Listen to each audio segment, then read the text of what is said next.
ଗଣିକାଳୟରୁ ବଡ଼ଦାଣ୍ଡକୁ ଧାଇଁ ଗଲେ ବଳରାମ। ଜୟ ଜଗନ୍ନାଥ ଧ୍ୱନିରେ କମ୍ପୁଛି ବଡ଼ଦାଣ୍ଡ। ଥାଟ ପାଟ ଭାଙ୍ଗୁଥାଏ ଜନଗହଳି।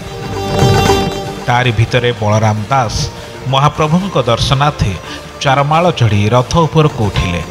ମହାପ୍ରଭୁଙ୍କ ଉଦ୍ଦେଶ୍ୟରେ ହାତ ବଢ଼ାଇଲେ। କଳା ଶ୍ରୀମୁଖକୁ ଚାହିଁ ଭାବବିହ୍ୱଳ ହୋଇ କାନ୍ଦି ପକାଇଲେ। ଏତିକି ବେଳେ ସେବକମାନେ ଦେଖିଦେଲେ ବଳରାମଙ୍କୁ। ଧିକ୍କାର କରି କହିଲେ, ହୋ ଦାସେ, ତମେ ଏ କ'ଣ କଲ? ବିନା ଶୌଚରେ ଏ ଅପବିତ୍ର ଦେହରେ ତମେ ମହାପ୍ରଭୁଙ୍କ ରଥରେ ଚଢ଼ିଲ। ତମେ ମହାପାପୀ। ତମ ଦେହରେ ଏବେ ବି ବାରଙ୍ଗନା ଦେହର ହଳଦୀ କୁଙ୍କୁମ ଲାଗିଛି।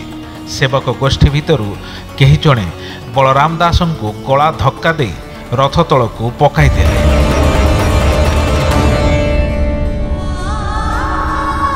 ତଳେ ପଡ଼ିଯାଇ ଉଠିଲେ ସେ। ସେଇଠି ମହାପ୍ରଭୁଙ୍କୁ ଚାହିଁ କାନ୍ଦ କାନ୍ଦ ହୋଇ ପ୍ରାର୍ଥନା କଲେ। ଅଭିମାନରେ ଅନେକ କଥା କହିଲେ। ସେଠୁ ଫେରି ଆସିବା ପୂର୍ବରୁ ମହାପ୍ରଭୁଙ୍କ ଉଦ୍ଦେଶ୍ୟରେ ନିଜର ଦୁଃଖ ଜଣାଇଲେ। ଏହାକୁ ଦାର୍ଢ୍ୟତା ଭକ୍ତିରେ ଭକ୍ତ ରାମଦାସ ଲେଖିଛନ୍ତି। ଆବର କହୁଅଛି ଶୁଣ, ଶ୍ରୀବତ୍ସ ଭୂଷଣ ଶରଣ। ମୁଁ ଯେବେ ତୋହର ସେବକ, ତୁ ଯେବେ ମୋ ପ୍ରାଣ ନାୟକ। ଅନ୍ୟ ଶରଣ ମୋର ଥିଲେ, ତାହା ବୁଝିବୁ ତୁ ହିଁ ଭଲେ। ମହାପ୍ରଭୁଙ୍କ ପାଖରେ ବାହୁନି ବାହୁନି କାନ୍ଦିଲେ, ଦୁଃଖ ଅଭିମାନ କଲେ ବଳରାମ ଦାସ। ଘୋର ଅପମାନ ସାଙ୍ଗକୁ ଦେହ ପୀଡ଼ା। ଭିଡ଼ ଆଡ଼େଇ ଏକମୁହାଁ ହୋଇ ଚାଲିଗଲେ ସେ। ଚାଲୁ ଚାଲୁ କେତେବେଳେ ଯେ ବାଙ୍କି ମୁହାଣ ସମୁଦ୍ର ତଟରେ ପହଞ୍ଚି ଯାଇଛନ୍ତି ସେ କଥା ଜାଣିପାରି ନାହାନ୍ତି। ସେଠାରେ ଥିବା ବାଲିକୁଦ ଉପରେ ବସି ପଡ଼ିଲେ ବଳରାମ। ମନରେ ବିଷାଦ। ସେହି ବାଲିରେ ଗଢ଼ିବାକୁ ଆରମ୍ଭ କଲେ 3ଟି ରଥ।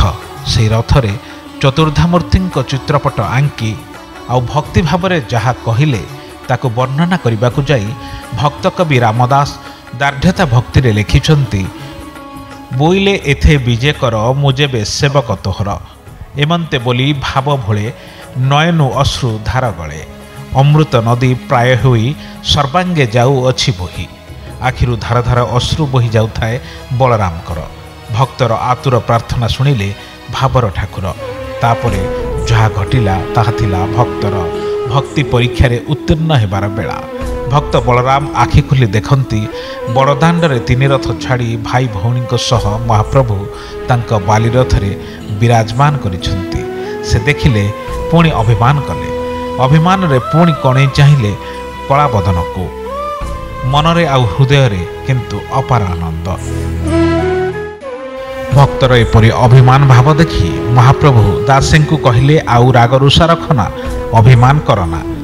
ତୋର ଦୁଃଖ ସନ୍ତାପ ଦେଖି ଆମେ ଘୋଷଯାତ୍ରାକୁ ତୁଚ୍ଛ କରି ତୋ ପାଖକୁ ଆସିଛୁ। ତୋ ବାଲିରଥରେ ବିରାଜମାନ କରିଛୁ। ଏବେ ତୁ ଯାହା ଚାହିଁବୁ ସେଇଆ ହେବ।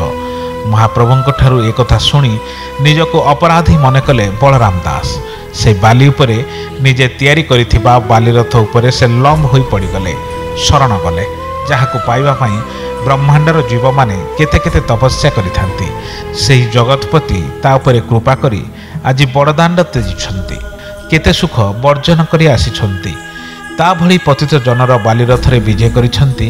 ଏହା କେଡ଼େ ଭାଗ୍ୟର କଥା। ନିଜ କୃତ ପାପ ସବୁ ବାରମ୍ବାର ମହାପ୍ରଭୁଙ୍କ ପାଖରେ କ୍ଷମା ପ୍ରାର୍ଥନା କଲେ ସେ। ମହାପ୍ରଭୁଙ୍କ କୃପା ହେଲା। ସଂସାରର ସବୁ ପାପ ତାପ ଯେମିତି ଧୋଇଗଲା ବଳରାମଙ୍କର। ମହାପ୍ରଭୁ ଯାହା କହିଲେ ତାକୁ ବର୍ଣ୍ଣନା କରିବାକୁ ଯାଇ ଭକ୍ତ କବି ରାମଦାସ ଦାର୍ଢ୍ୟତା ଭକ୍ତିରେ ଲେଖିଛନ୍ତି।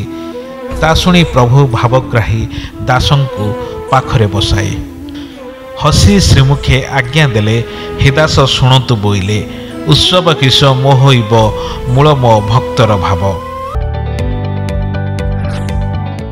जदि आपंक आम भिडी भल लगा तेब आम चैनल को लाइक शेयर और सब्सक्राइब करने को जमा भी भूलु नहीं।